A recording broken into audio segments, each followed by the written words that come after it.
Hey everyone, Hello Mizrahi here. This is the Mizrahi perspective, bringing you unfiltered Judeo-Arab anarchism, which you seem to like more and more, and that's fantastic. Netanyahu was in the White House, and as I anticipated on my previous video, as I've said on my Twitter account, I refuse to call it X. X is just stupid. So on my Twitter account yesterday, I said this visit was horrible. And I promised my followers I'm going to explain why I'm saying this. Horrible for Netanyahu. I mean, good for the rest of humanity, the normal, sane, decent people. Very bad for Netanyahu and Israel. So in this video, I'm going to explain why this visit was so terrible for Netanyahu and why this is so terrible. It tells us Trump has had it with Netanyahu and is considering washing his hands off Israel and Netanyahu completely. It was that bad. I promise you. When I walk you through it, you'll get it. It is kind of simple to see. I think that we are just so overtaken by Western propaganda and all the things that we are used to think that Zionism is strong and winning, and the U.S. is always on Israel's side, and Trump is in Netanyahu's pocket. And those thought habits are dangerous. Okay, any thought habit is dangerous. We need to always be looking at reality with as few filters as possible. We just have to look at things as they are. So I'm going to talk about Netanyahu's visit in the White House and what it tells us about Netanyahu's place and Israel's place in Trump's vision and America's vision for the future, and it doesn't look bright for Israel. But before I talk about this, I want to say a word about something I saw um, Max Blumenthal, which I really love and appreciate. He shared this on his Twitter account. It was a clip by an Israeli woman, a Zionist Israeli woman, who shares with their followers or listeners how she and her team, a group of Zionist Israelis, managed to uh, take off the internet, basically, from social media or wherever it was posted, the song Boom Boom Tel Aviv. And it was a great success.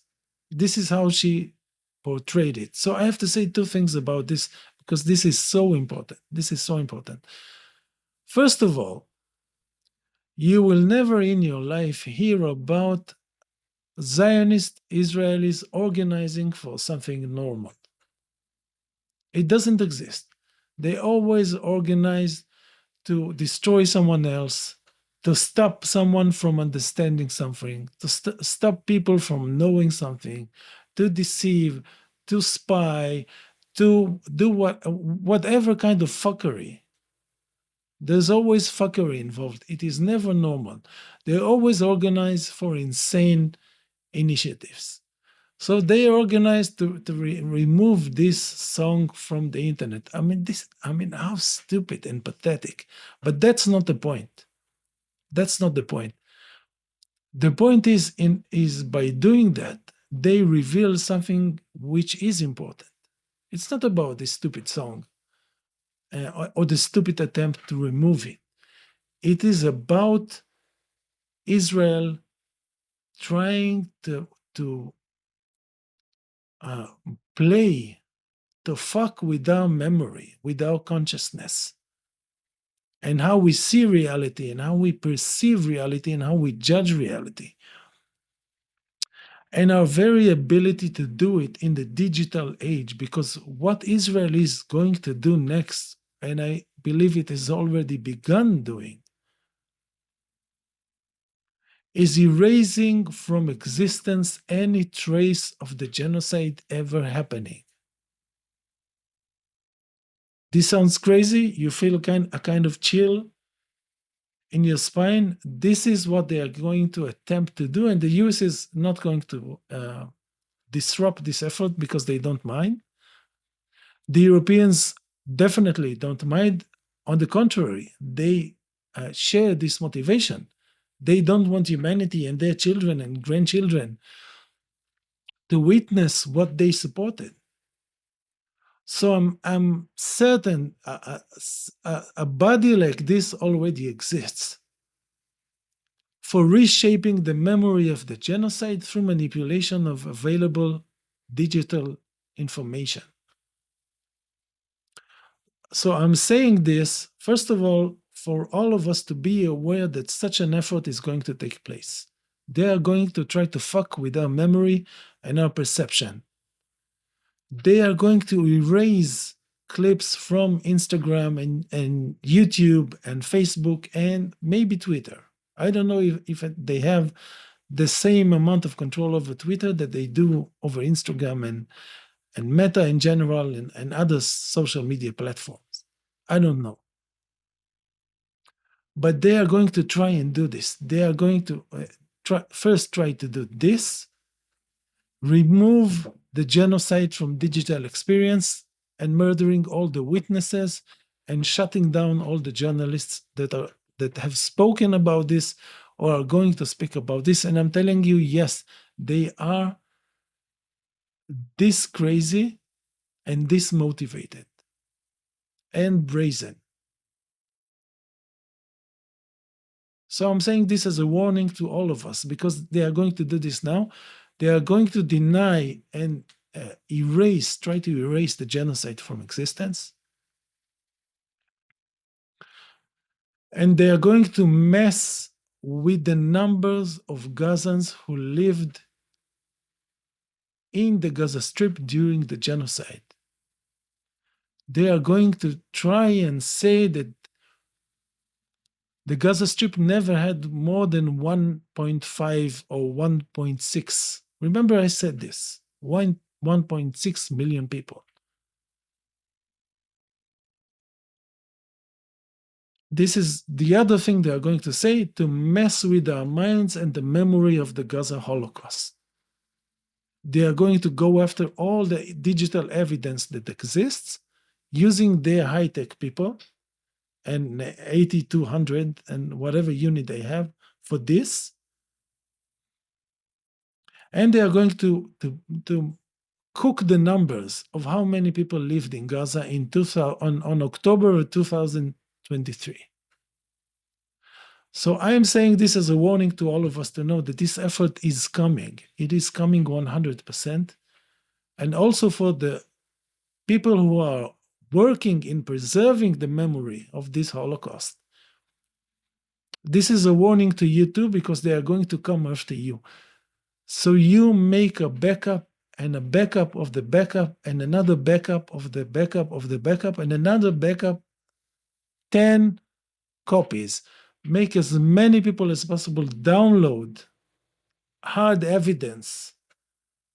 This should be a wide collaborative effort.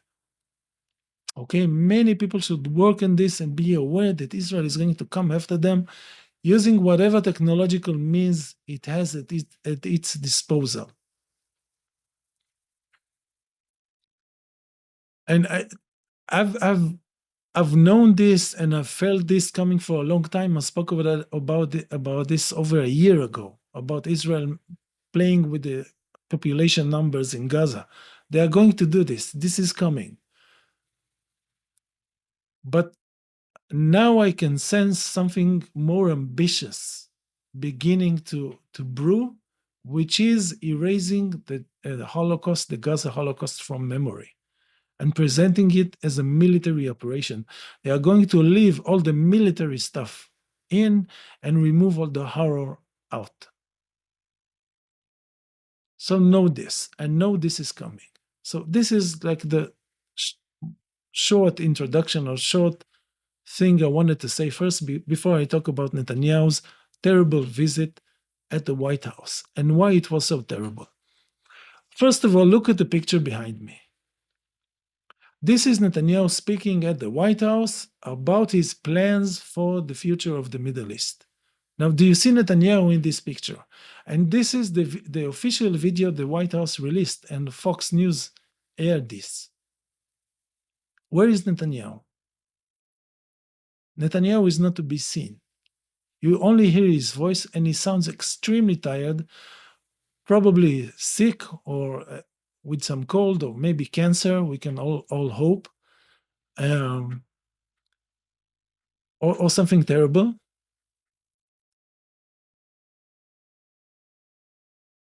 But he's not to be seen. So keep this. This is a small thing you need to keep in mind.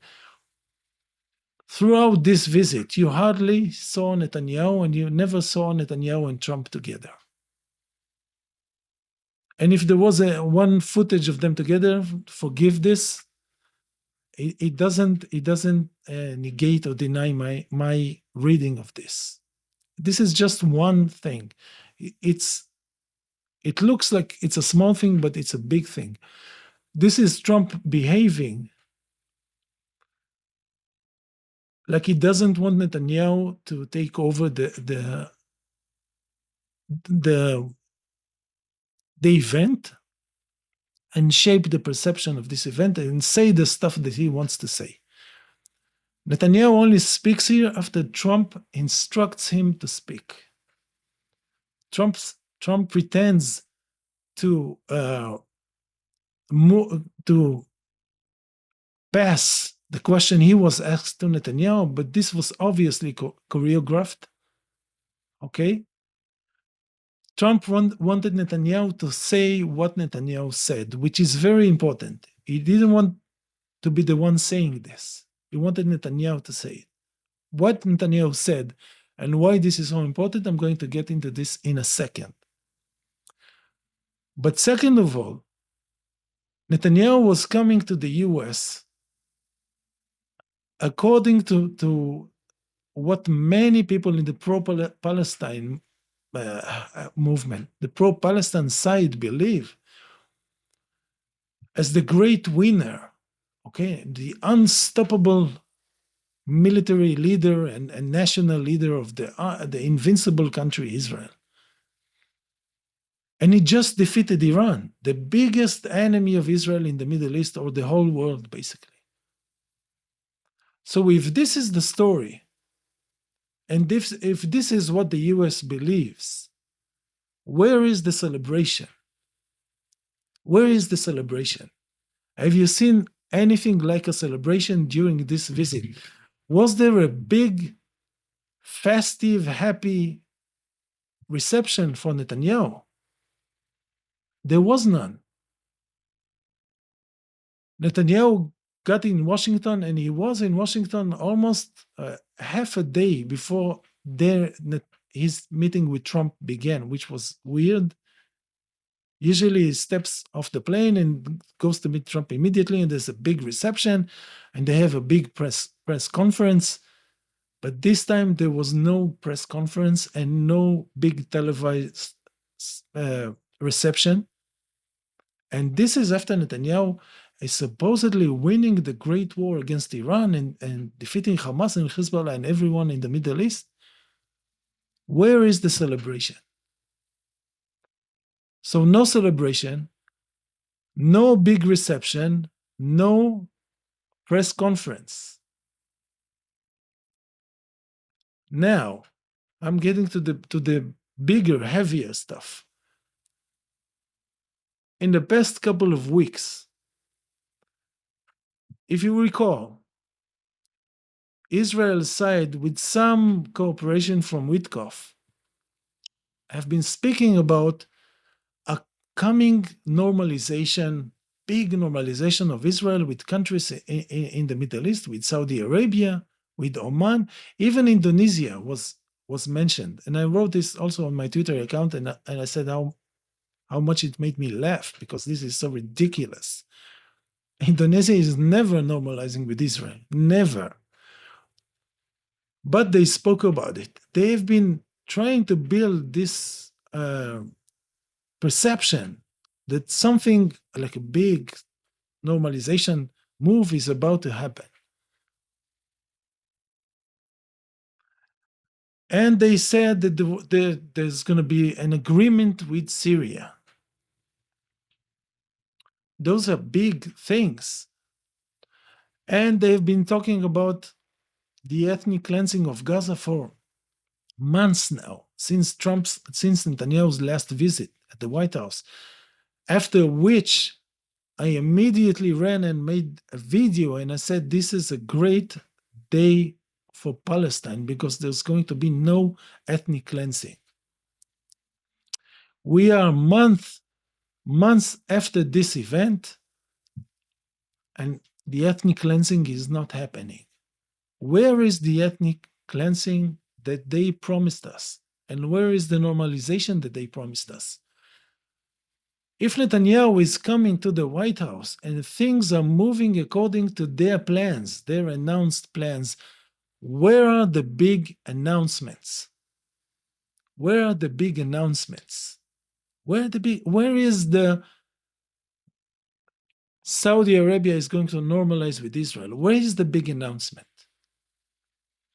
No big announcement, no reception, no celebration, no press conference, no big announcements. So, how is this going according to the Zionist script? It is evidently 100% not going according to the Zionist script. And the script Trump was looking like he shared for a while, but it doesn't look like it anymore. And another question, if Israel is this big, mighty power that is going to take over parts of Lebanon and Syria with the US blessing, where is Trump laying the groundwork for this in terms of PR? Did Trump say Lebanon will have to give up Shaba farms or other parts of Lebanon so that Israel could, the international border will be further into Lebanon? Did he say something like this? Did he say something about, and this is crucial, did he say something about Syria will have to concede the Golan Heights? He didn't say something like this. So all the things that are missing are crucial from this visit, which is happening at such a crucial moment. Right? This is supposed to be the great culmination of the Zionist plans to take over the Middle East. This is supposed to be the great celebration of Iran's defeat. This is supposed to be Netanyahu is the biggest winner on planet Earth. Where is this atmosphere? The only thing we got is a short clip where you can only hear Netanyahu, but you don't see Netanyahu. And what does he say? And this is perhaps the most crucial point of all of this. Netanyahu says, in response to the question about a two-state solution, suddenly we hear this word combination again in the White House. Where is Trump recognizing Israel's annexation of the West Bank? Did you hear it? I didn't hear it. So there's no annexation. Where is Trump saying Israeli settlements are going to stay under Israeli sovereignty forever? They are part of Israel. Did he say something like this? No. And this is Netanyahu sitting at the White House again at this crucial timing, at this crucial moment in time. After 2 years of war and genocide and fantastical imaginary victories and an unstoppable expansion, where is this reflected in what we saw at the White House? We have seen nothing of this. We have seen Netanyahu being forced by Trump to answer a question about a two-state solution, which Netanyahu has been fighting his whole political life to make the two-state solution impossible, removed from existence. Remember, during his first term in 2000, I think it was 17, he was, I think it was in Jerusalem, but I don't remember if it was in the White House. No, it was in the White House. Trump said famously, one state, two state, they have to decide for themselves. Look at this clip up, you'll find it easily. Now, almost 10 years later, Netanyahu is being forced by Trump. This is what Trump is doing here. He is forcing Netanyahu to talk about a two-state solution. After Netanyahu has been working to destroy it for 50 years. And what Netanyahu says is even more amazing. This is more amazing. This is the best part. Netanyahu says everything relating to security will have to be under Israel's have to be handled by Israel. But Palestinians will have the ability to manage their lives. Now, if you're on the pro-Palestine camp and you hate Israel as much as a great proportion of humanity do, this sounds very vanilla, but this is a big deal. This is Netanyahu being forced by Trump at the White House, at the peak of his imaginary string of victories, to recognize the humanity of Palestinians and to recognize the legitimacy of the Palestinian cause. Do you realize what happened here? This is what happened here.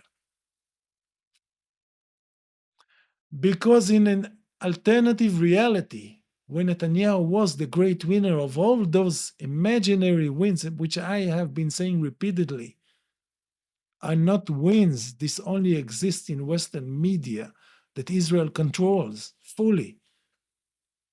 If that was true, what Netanyahu should have said in response to that question was, there is no Palestinian people. There is no Palestinian people.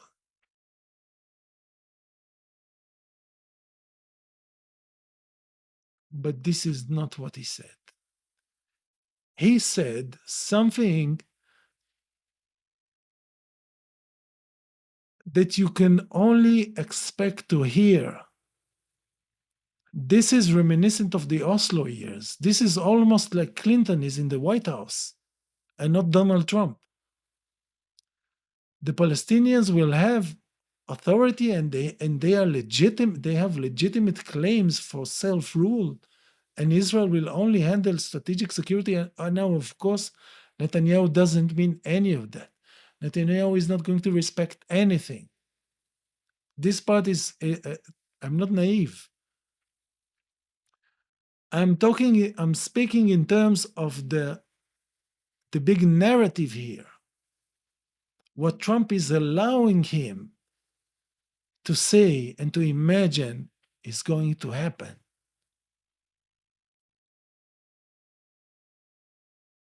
This was a terrible visit for Netanyahu because he didn't get anything that he wanted, anything that he could have dreamt of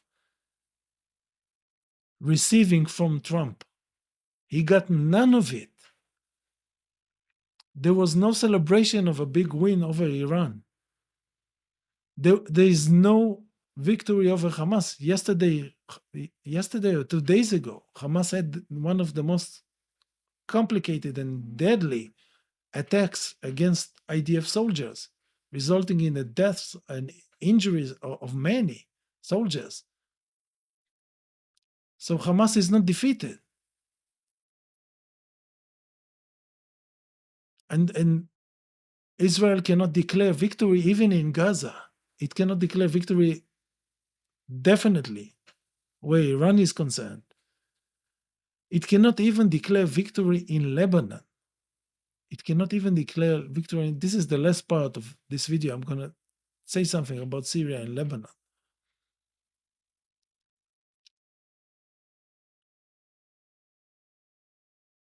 As I said before, Trump didn't say Lebanon will have to do this and this and this and that. He didn't speak like he was reading Tel Aviv's talking points. There was no illusion of Israeli supremacy and control and domination of the Middle East.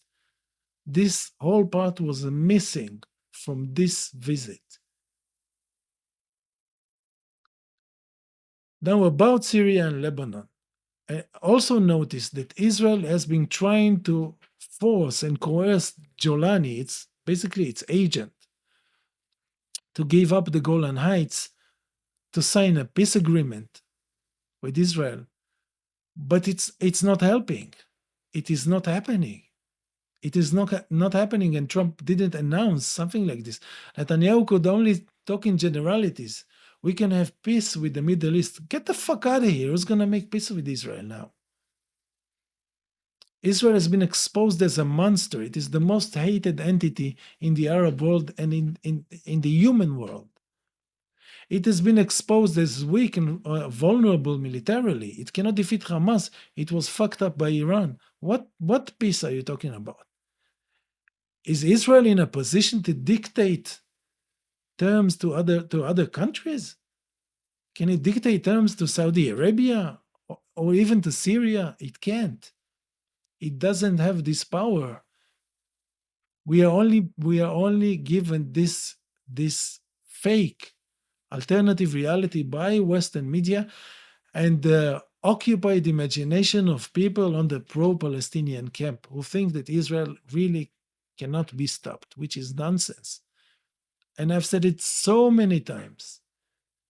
Israel can be easily stopped. Israel is almost broken. Israel is almost dysfunctional. Another 2 or 3 weeks of war with Iran and there will be no more Israel. Israel cannot go to war with Hezbollah now. Its soldiers hardly function. They can put on a uniform and hold a rifle. They cannot fight. They are fatigued. They are afraid. They are exhausted. They are broken psychologically. Iran has scared the hell out of them. They go to the front. They will go to Lebanon knowing that their families are not safe in case a war with Iran starts again. This is very scary. This is really scary. This is something Israelis never had to deal with, especially with this international atmosphere of hate. With the Middle East rejecting Israel. I mean, the Jordanian king and Assisi never didn't meet Netanyahu. I mean, for years. They can't be seen publicly with an Israeli. They are holding with everything they have to just hardly prevent their people from like jumping Israel, driving to the Israeli border and crossing to the other side and taking over Palestine themselves. Who is going to normalize and legitimize and give Israel this renewed legitimacy and energy? This is nonsense. This is not happening. Look at this visit. Nothing like this is about to happen. Netanyahu was just saying the most he could to save some of his dignity. Trump has already decided, and listen, this has been such an easy choice for Trump to make. Because when he entered the White House and he asked his military people, can we go to war with Iran? What's going to happen if we go to war with Iran? His military people told him, we are going to get fucked. Many American soldiers are going to die, and we are going to lose bases. We are going to lose territory. We may not be able to go back to the Middle East. The whole Western-friendly order in the Middle East may be destroyed. The oil fields, the the UAE, Qatar, and Saudi Arabia. This may not exist if we go to a full war with Iran in the Middle East. And so Trump goes to the Saudis, the Qataris, the Emiratis, and tells them, what are your feelings about this with Israel? What's going on? How do you see things? Can you handle a war with Iran? And they tell him, no, get out of here. We can't have this war. This is going to destroy everything. You just train Israel down or rein it in. Just contain Israel because we cannot deal with this crazy. We are willing to accept Israel as a normal country, which is not trying to destroy the entire Middle East and subjugate all of us. But this we cannot accept. You have to stop Israel. And we will invest in the US trillions of dollars. And he goes to Netanyahu. Netanyahu tells him, you have to go to war with Iran to save the Jewish people from another Holocaust or some other nonsense. So how is Trump going to choose the Israeli side when he stands to lose trillions in investments? The entire geopolitical order in the Middle East, which is still somewhat friendly to the US, maybe in a decade it won't be so, with China getting stronger every day. I think definitely in a decade it won't be the same. So what is the incentive for Trump to choose Israel's side over the Saudis, over any when he talks to the Iranians tell him, you have betrayed us. You've broken the agreement. But still we can maybe work something out. But you have to stop Israel. Because if you follow Israel's lead in this, Israel is getting fucked. We are getting fucked. But Israel we are finishing Israel, and we are finishing you in the Middle East. And Trump knows they are serious and they have the capability. So the American interest is not to have this war. The entire Arab League, and again, the point of the ethnic cleansing is so important. Because the other thing Netanyahu said in this visit is Israel and the US are working together to find countries that will help us to relocate Gazans or something of this nature. No Arab country has agreed to it. Behind the scenes, it is obvious. I mean, I've been suspecting this for a long time and I've shared this with you. But I have no doubt now. Every time I see the Israeli flag, I get a reaction. I have no doubt that the Arabs, the Arab League and the major Arab countries, the Saudi Arabia and Egypt and other Arab countries, are working behind the scenes. They don't want to risk direct confrontation with Israel. They don't need that, or with the US. Their style is like using soft power, pretending like they are still friendly with Israel. They are not banning Israel. They are not boycotting Israel.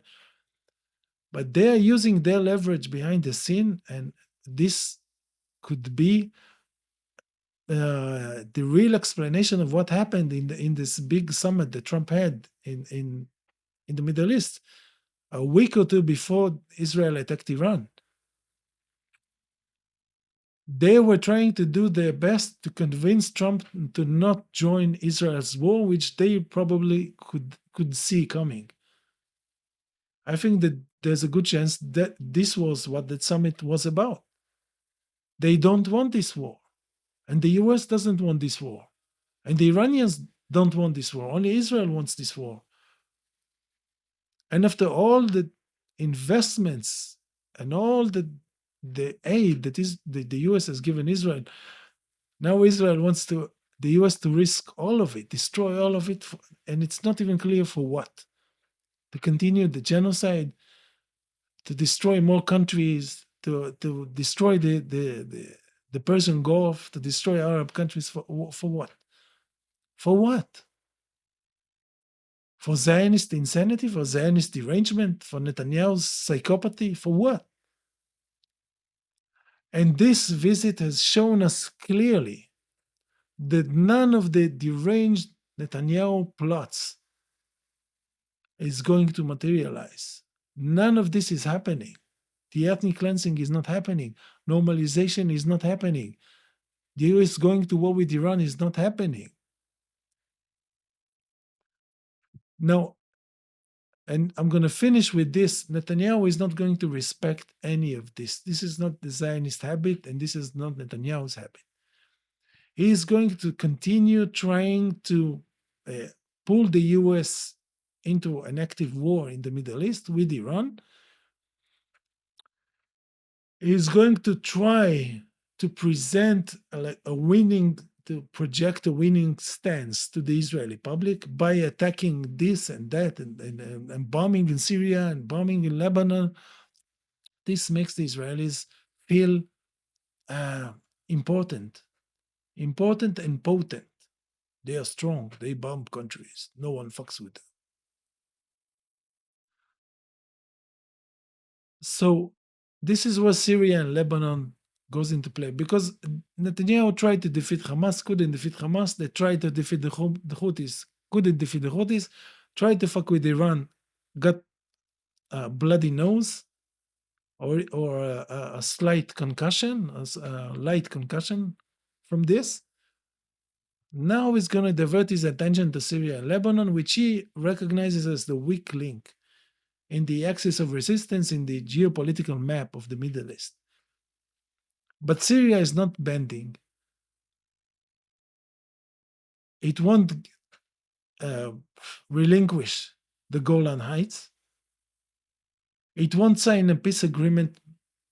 The Jolani thing, theater, is hardly functioning.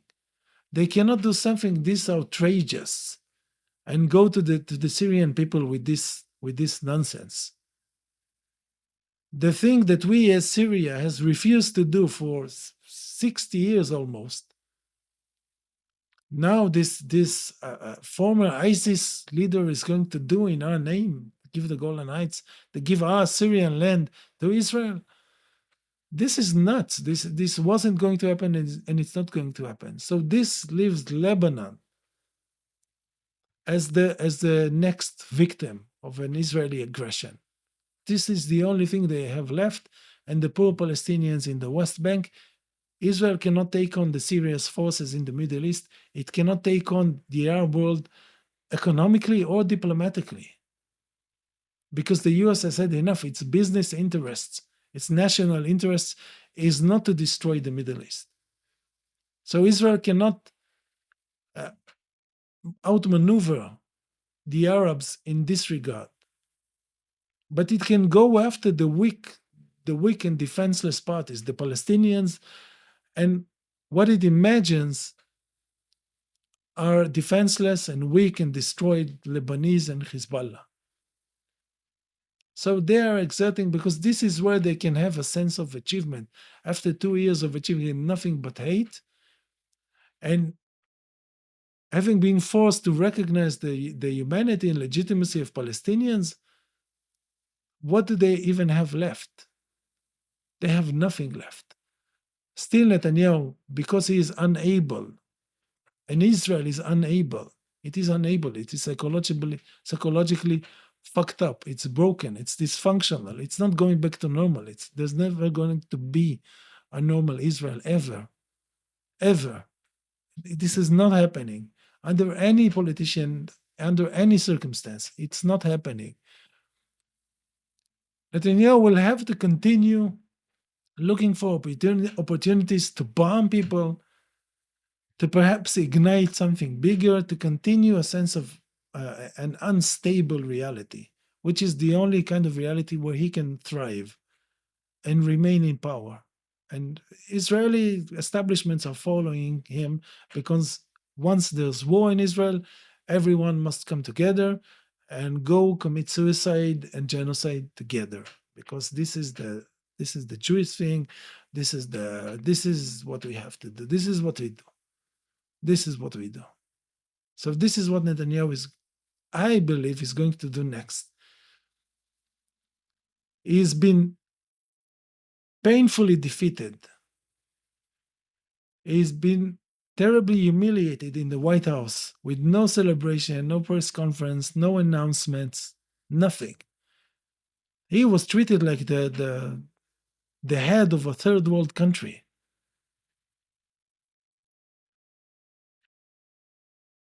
Now he has to stir the pot a little more in terms of the defense and security situation in the Middle East. Maybe he'll strike Iran again. Maybe he'll try to do something against Lebanon. I don't know. He's going to do something stupid and dirty. But in terms of the big plans of a big Israel, of a Palestinian Holocaust, of removing the Palestinians altogether, of expanding Israel and taking over the Arab world, this whole range of delusions is dead. It is dead. Netanyahu's next visit in the White House is going to be even sadder. If there is one, it is going to be even sadder than this. Okay, that's it for today. See you in my next video, and remember that my channel is demonetized, so as many views as I'm having now, YouTube won't pay me a dollar. So if you want to support my channel, you'll find the link at the YouTube description. Thank you guys, and see you in the next video with some good news or more good news, inshallah. See you.